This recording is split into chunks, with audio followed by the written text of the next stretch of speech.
What's up, guys? Tyler Casey here, and welcome to a episode of Wolf Talk. This is a shorter episode. I'm sitting down with Hatch86. I have done previous episodes with Hatch, so you can scroll through and check those out. This is just a shorter episode. Just want to sit down and talk to him about a important subject that he recently posted on his Instagram story. But usually if you guys are never seen this podcast or heard it before, it's basically where I sit down with other creatives, talk about shooting, directing, editing, music videos, videographers, all types of creatives like that. So what's up, Hatch? What's up? How you doing, man? We're in Hatch's house right now. We don't have video rolling, but it's all good. How you doing, man? I'm good. What have you been up to? Basically just been moving the last week and a half and doing a little work in the middle of that. Yep, getting that new year started. But the reason we're talking today is we had this post that I think went pretty. I mean, a lot of people reposted it, and it was on your story, and it was a PSA, public service announcement, and I have the post right here in front of me. Public PSA to anyone shooting behind the scenes. The key word is behind. If there's not any equipment or crew in your shot, you are shooting in front of the scene. The point of BTS is to show what went on behind the shot. So, yeah. What was the meaning of posting that? What kind of triggered you to post that? I was just going through some footage that was shot behind the scenes, and I was editing the video. Mm-hmm. And there was just a ton of shots that were... There was zero crew in it, and it was just of the artist. Yeah. It was like almost a second angle of the shot we got, which is I don't understand. Yeah, and so what's that kind of make you want to do? Does that, I mean, obviously you're probably not going to want to bring that person back on to your sets, correct? I guess it just depends on the person. Like, yeah, I'll talk to the person after and let them know what I'm looking for. I mean, I'm just going to start doing that from the jump now and letting person know like what I'm looking for. I just kind of always thought that was something that didn't need to be said and was understood, but I guess some people don't understand or... Yeah, and I think the big problem with that is it doesn't bring you any value because basically that whole shoot is wasted now. And you really can't post anything up from it because if you post that, it literally looks like I don't even want like one shot of like where it's just all the lights and just the artist like that. There's no use for me, you know, like I have that shot on my actual camera. There's no point. Like I was shooting that specifically. Like I don't need a side angle of it. Like maybe if you do some type of gimbal movement, like start there and then pull out. But if you're just there the entire time, it's definitely not useful. Yeah. And when I said in front of the scene, it doesn't necessarily mean you're physically in front of the scene. Yeah. Because you can still be behind the DP, but you're zoomed in to the point where you can't even see anything, and it looks like, that might be a shot from the actual video. And then let's talk a little bit about behind-the-scenes photographers, tell me some scenarios where that's happened, where you get behind-the-scenes photographers, but then literally 95% of the photos you get are just of the artist, and it's literally like a medium shot where there's no camera equipment, there's no lights in it. It's literally like a still image from your video. How do you feel about those? Yeah, I'm not crazy about those either because people are just trying to pad their portfolio and use, the artist that you've gotten, the set that you've built, the lights that you've set up, and they're just snapping a photo and then putting that in their portfolio or their reel or whatever. And yeah.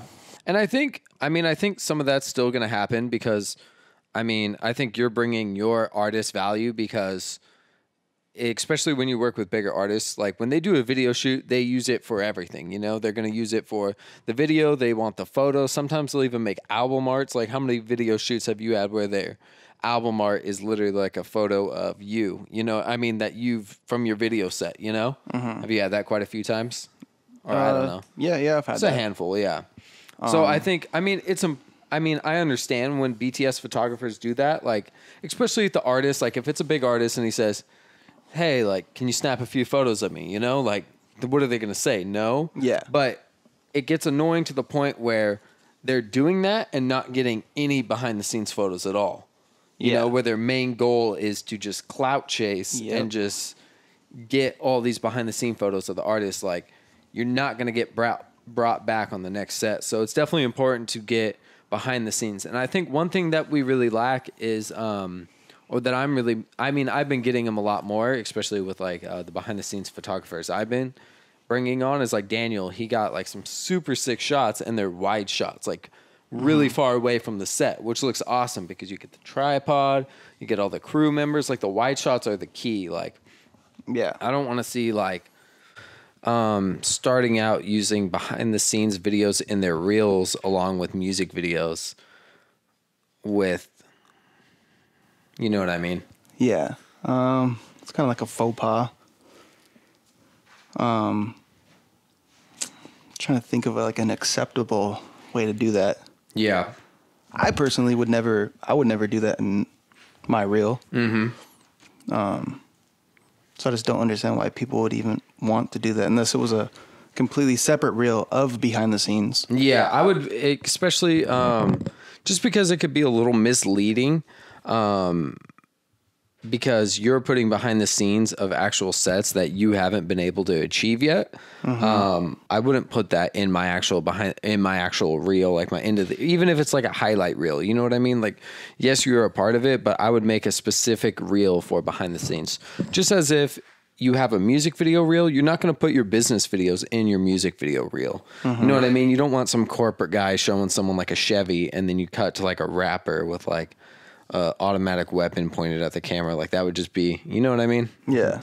I don't know. Or like a rapper like throwing money and then you cut to like, I don't know, like this cookie bakery shop, you know? It's just, you definitely want to like be specific on what you make your reel about. So I think it's not a good look, especially like when you have those shots like we were talking about where it's a medium shot of like an artist and it doesn't show any camera, it doesn't show anything. Yeah, just like on that point, if whether it's intentional or not, if you're putting in that in your reel, people are gonna assume that was your video.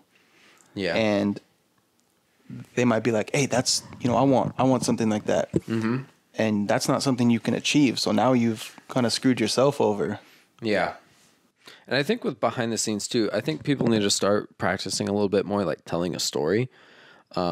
Of like the actual day, like if they're there from like the beginning of the set. Because if you watch the one that I did for Adrian Purr, the Boy E40 video, it's pretty sick. Like I was watching, I was like, damn, like I want some more BTS like this. The way I shot it is because like I was there at the beginning. I did a time lapse of them loading everything in. I got interviews with Adrian Purr. I got interviews with Pilo. I got interviews with E40. I got an interview with Be Legit. I cut it up. I added actual sound from the video. Like I've been getting really good BTS from like Chill It's Will. He had some questionable shots of just I Am Sue, but I'll give him the benefit of the doubt because he what's it called? Because he shoots a lot for I Am Sue. So I mean, I'll let him slide on that one. But definitely, I mean, I understand like you got to mix up your shots a little bit, and it can't all be just a behind the scenes. But then again, it is a behind the scenes video. And they don't have access to the full clip. So it is nice to have a few shots of that, but I don't think those should be in reels. Yeah, and maybe the one exception to have just an artist only in the frame is if he's behind the scene, you know, if he's talking to the director or like somebody or like getting ready or something like that. Yeah, exactly. But anytime they're in front of the camera, they should never be fully in the frame. Yeah, or I mean, there's another exception. Like if it's a green screen, I think that could work if it's a green screen, you know, because it's not going to have the final effect on it. Yeah. But I mean, at least, you know, get a light in the shot. Yeah, get a light in the shot. Something to take us away from that. In a sense, it kind of breaks the fourth wall. You know what I mean? Because we're not seeing the. I don't know. We just need to make it feel like it's not the actual video. So yeah, that's pretty much it on behind the scenes. I would say is to wrap up our points. What would you say tips for behind the scenes? I would say, how many things is this? Focus on these things. Equipment in the shot. Actually, let's just go in order. Setting up. That's really important. Don't wait to start rolling on your behind the scenes until the first scene of the day, because that might be an hour into the shoot. When the behind the scenes photographer or videographer is just sitting there when we're putting in work, and it's just like, show this work. It needs to be a story of the actual shoot. Like if I'm building a set wall, that needs to be filmed. Or if I'm even talking like maybe not if I'm talking on the phone, but if I'm talking to, I don't know, like telling people what to do or explaining my idea or the vision of the shoot, I would like to have that captured, you know, because that would be a cool clip to use potentially, you know? Yeah. So definitely stuff like that. And then what else would you say to focus on? That, any equipment, if you can get some sound bites of the artist or, you know, anybody like that talking, the director, if they want it. I don't personally like talking on camera, so I don't do that. What else? Time lapses, like you said. Time lapses are always cool, especially for the setup. Yeah, it's definitely cool for setup. Yeah, just set up your time lapse. You can even set up a time lapse on your phone. You can set your phone in a corner and do the time lapse on the iPhone if you want to film other stuff. You know. Yeah, and then I think a good tip would be talk to the director and ask what they're looking for. You know, because every director is different. Some director might want like some crazy Cole Bennett effect type edit, you know, on those behind the scenes. But definitely talk with them prehand. Like that's what I do with my behind the scenes people. I'll send them examples and let them know kind of what I'm looking for. I like a lot of the split screen stuff right now. So I need longer takes so I can actually sync those up with the actual takes, you know?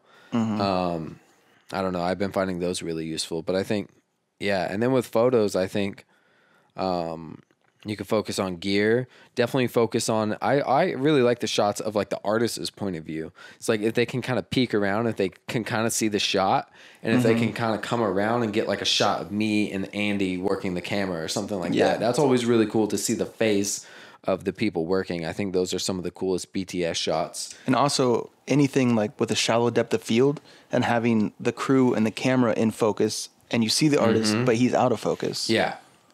Yeah, like a lot of people will do the opposite. They'll take a photo of the artist. I get tons of those where the artist is in focus and I'm out of focus, and I'm like, it's okay to do that, but do both. Yeah, definitely play around with both, because both are cool. But in the end, you're really there to help out the director and help promote himself, because you're doing what we're doing for the artist in a sense. You know what I mean? Because we're there to make the artist look good. You're there to, in a sense, make the director look good, help them promote them. And if you do a good job, I mean, behind the scenes is super valuable. And I've heard just a lot of stories from a lot of people, and that's one way they've been able to like build up and move and make connections is behind the scenes. I don't know if you've ever made any connections from behind the scenes or anything you could think of. I mean, I could think of a few right now. Adrian Purr, that helped me out. I mean, I helped him out all day. I got him on the podcast. I have his connection now. On that topic, don't use the behind the scenes as a way to get the artist's contact. No, like if that's the artist corny. really goes out of his way and be like, hey, bro, send me those photos. Here's my email. Here's my number, whatever. That's fine. But at the end of the day, you should be going through the director. Send your photos, send your video to the director. Yeah. Unless if you're on a bigger shoot, because I was on the shoot for David Camarena, and he just hit up some BTS people, and they had some guys there, and then literally like someone like super high up at Def Jam was going around like, oh, who's doing behind the scenes? And then they like got his contact info, and it was super legit. So I mean, you never know what can happen when you come do behind the scenes on a free shoot, especially like if the artist really likes it. You know, you never know what could happen. So, here's another thing too. This just happened recently. I was working on a video, and there was a few behind the scenes people, and some people just busted out their own cameras on the side, even though they weren't doing that to shoot it, which is, I mean, it's okay if you get permission, but send them the photos after. This person did not give the photos to the director, producer, anybody. And then now the producer's hitting me up saying, hey, where's those photos and videos so-and-so shot? I'm like, what? He didn't give it to you? Like, you just shot your own personal photos and kept them? Yeah. So, I don't know. I think turnaround time's pretty quick on those things. And one thing as well, make sure you get the clear okay to post behind the scenes, because you don't know I can't say that word. You don't know how confidential the shoot is, and the way they're dropping this. So don't just be posting it on your story. Don't show yourself editing it. Be professional, because you never know, like, you know, because sometimes they're not even going to allow you to have phones on set. It could be a closed set. So most of the time, talk to the director beforehand. Hey, is it okay to post these right now? Should I wait till the video's out? So make sure you know about that. And yeah, talk to the director. Don't even hit up the artist with the photos, because that could be a bad look, and then you could burn a bridge there, you know, DMing the artist. And unless the artist comes up to you and says, hey, like, can you send me those? Get his contact information and let the director know, like, hey, so-and-so asked me for the, photos. Is that cool with you, or do you want it to go through you, you know? That'd be a really respectable move. I don't know. I would appreciate that. How do you feel about that? Yeah, definitely, because you're going to do a lot better off having a good relationship with that director than that one artist, because that one director is going to give you access to tons of artists. So you might burn that bridge for one artist. I mean, I wouldn't really care. I mean, I don't know. I mean, I understand if the artist asked you. If you're going up to the artist and being weird, I might not bring you back on set. But definitely when you, I don't know, like, show me respect and say, oh, hey, so-and-so, like, I'm like, yeah, it's totally cool. Like, I don't care, you know?